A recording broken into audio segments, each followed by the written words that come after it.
4 de novembro de 1742. À tarde, recebi o senso da doçura de uma devoção estrita, íntima e constante a Deus. E minha alma foi confortada com as suas consolações. Minha alma sentiu uma preocupação agradável, mas dolorosa, temendo que passaria momentos sem Deus, que eu possa sempre viver para Deus. À noite, alguns amigos me visitaram e passamos o tempo em oração e conversas que tendiam para nossa edificação mútua. Foram momentos de consolo para minha alma.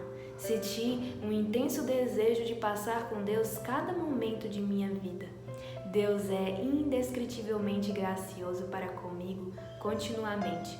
No passado, Ele concedeu-me uma inexprimível doçura no cumprimento de meus deveres. Com frequência, minha alma tem desfrutado intensamente de Deus, sentindo-se pronta a dizer: Senhor, é bom estar aqui, abandonando-se ao prazer, enquanto executo minhas tarefas. Ultimamente, porém, Deus tem se agradado em manter minha alma faminta, e por isso tenho sido tomado por uma espécie de dor agradável.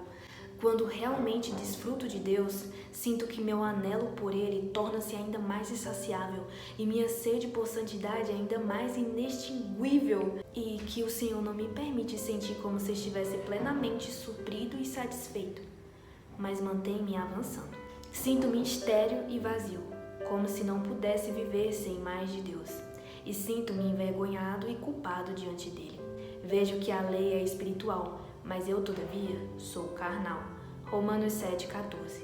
Não vivo e nem posso viver para Deus. Oh, anelo por santidade. Oh, anelo por mais de Deus em minha alma. Oh, essa dor agradável. Ela faz minha alma seguir em busca de Deus. A linguagem dela é: quando acordar, eu me satisfarei com a tua semelhança. Salmos 17,15. Mas nunca, nunca antes disso. E assim, prossigo para o alvo. Filipenses 3,14. Dia a dia.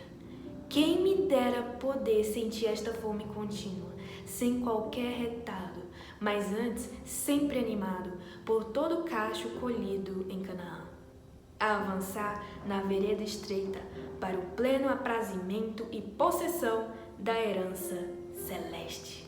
Pessoal, hoje é um dia muito especial porque eu tô tentando expressar ou desabafar algo que eu nunca coloquei um nome para isso. Eu sempre senti, desde quando eu conheci Jesus, a dor agradável. Eu acho que todas as dores que eu senti antes disso foi apenas tristeza mundana mesmo. Mas a partir do momento que eu contemplei a face de Deus e vi o quanto Ele era incrível e santo, tudo que havia no mundo perdeu a graça. Todas as coisas que antes chamavam a minha atenção, agora não passam de esterco. Basicamente, aqueles que são tocados por Deus nunca mais serão os mesmos. Mesmo que você se desvie dos caminhos do Senhor, cara, tu sabe o caminho de volta. Existem duas tristezas. Existem as tristezas que provêm do mundo, que vêm do mundo. Não é que você não vá chorar e se melancolizar com a tristeza do mundo. Inclusive, tem pessoas que confundem as duas tristezas e acham que você verdadeiramente se arrependeu, mas passa ali uma semaninha, você cai em tentação novamente. E você se pergunta: quando que eu vou me arrepender de verdade? Quando que eu vou me converter de verdade? Parece que eu sempre erro nas mesmas coisas. Mas eu tô triste e até chorei. Eu fui no culto de domingo, eu confessei os meus pecados, me chamaram lá pra frente, lá no altar, eu fui, eu me expus, até passei vergonha. Mas por que eu ainda tô tão amarrado nas práticas da iniquidade? Por que eu ainda tô preso a esse pecado? O que eu posso te dizer, meu amigo, é que você ainda não conheceu o arrependimento. Porque a partir do momento que você se arrepende, você nunca mais cai de novo no mesmo pecado. A exemplo disso, nós temos o rei Davi. O rei Davi, ele pode ter sido conhecido como um homem que adulterou e ainda por cima assassinou o marido da mulher que ele adulterou. Um homem justo. Urias era um cara nobre. Só que Davi, ainda assim, ele é conhecido por Deus como um homem segundo o coração dele. um homem seguindo o coração de Deus. Os homens podem conhecer ele como um rei adúltero, assassino, mas para Deus ele é um homem segundo o coração dele, segundo o coração de Deus, porque ele se arrependeu. Qual é a diferença do rei Saul para o rei Davi? Saul não se arrependeu, então o fim dele foi triste, tragédico. Toda a sua casa foi por água abaixo, ele morreu com seus filhos na guerra, enquanto Davi morreu em velhice, na cama. Aquela tristeza que Saul sentiu foi para a morte. A tristeza que provém do mundo, ela gera morte. A tristeza que Saul sentiu levou ele para uma feiticeira, enquanto a tristeza que Davi sentiu levou ele para o jejum, para a humilhação, para o quebrantamento, para o arrependimento. O filho dele morre e todo mundo pensa, cara, se o rei tá prostrado, não come nem bebe, e o filho tava vivo, agora que o filho morreu, agora o cara vai morrer, né? Não, galera. Quando ele ouve a notícia que o bebê faleceu, ele se limpa, ele toma banho, ele pede comida, bora. Oxe, Davi, peraí, era pra você estar de luto. Não, tem alguma coisa de errado. Não, cara, eu me arrependi. As minhas mãos estão limpas. E o Senhor me perdoou, entendeu? Então agora eu vou comer. Meu jejum se cessou. Então, o arrependimento genuíno, ele gera vida, ele gera alegria depois. Primeiro vem uma tristeza, depois da tristeza vem o arrependimento e depois do arrependimento vem a alegria, vem a salvação, vem a vida eterna. Enquanto Saul, infelizmente, foi para uma feiticeira, consultou, uma feiticeira e se deu mal na guerra, morreu na guerra, ele e os seus filhos. Então, na verdade, em outras palavras, a dor agradável, ela não é contraditório, não é algo contraditório, é um indicativo. Quando você sente a dor agradável, é como se fosse um indicativo financeiro. Os indicativos financeiros, eles são ótimos para prevenção, tipo previsibilidade. Isso é algo que eu poderia trocar e colocar nas coisas do reino de Deus, nas coisas espirituais. Então, a dor agradável é um indicativo que te lembra que você ainda está sentindo fome e sede de Deus. É um indicativo que você ainda está fumegando, que você ainda está queimando, que o fogo do altar não se apagou. Mas lembre-se, tome cuidado. Você tem que analisar se essa dor que você está sentindo não passa de dor que vem do mundo.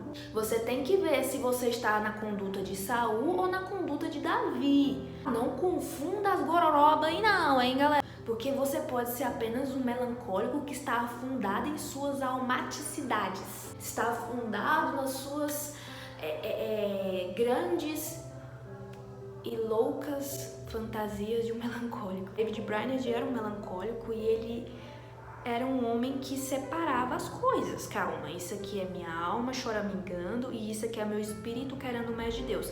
Beleza, então vamos separar as coisas aqui, não vamos misturar a carne com o espírito, não. Porque no final das contas, você pode entrar em um engano, você pode entrar em uma mentira de Satanás. Então, cuidado. O que eu posso dizer para vocês é: se norteiem pela palavra de Deus, se norteiem pela Bíblia. Vejam os exemplos de homens reais. O que eu acho mais lindo na palavra do Senhor é que o Senhor não tirou os defeitos dos homens. Ele não tirou o pecado de Davi, entendeu? Ele deixou escrito o negócio, ele deixou escrito a história de Jacó. Ele poderia ter tirado várias coisinhas, mas tá aqui os defeitinhos. Ele deixou de Abraão, o pai da fé. Entendeu? Nós somos pessoas reais, precisando de exemplos reais para viver como Jesus viveu. Lembrando que o coração é desesperadamente corrupto. Então, não siga o seu infeliz coração. Siga a palavra do Senhor. Resumidamente, aqueles que sentem a dor agradável, eles acabam que se tornam pessoas inconformadas com as coisas do mundo. Eu me lembro que quando eu comecei a andar com Jesus, eu comecei a perder meus amigos. E não era porque eu não gostava deles, e não era porque eu humilhava eles, mas era porque simplesmente eu só queria Deus. A minha rotina começou a ir contra a rotina deles e os gostos deles eram totalmente contrários aos meus. Então, nos nossos momentos de diversão, divertimento mesmo, assim, entre amigos, porque eu tinha, sei lá, 13, 14 anos, começou a ter vários momentos desconfortáveis, porque eu já não gostava mais desse tipo de música, eu já não gostava mais desse tipo de filme, série, eu não gostava mais desse tipo de conversa e eu não gostava mais de quase nada que eles gostavam. Eu nunca separei eles, mas eles me separavam, sabe? Eu nunca excluí eles. Na verdade, eu queria salvar eles para Jesus. Jesus, consequentemente, vai te ensinar a amar essas pessoas. Você não vai estar sendo mal com elas, porque Ele mesmo ensina a amar as pessoas.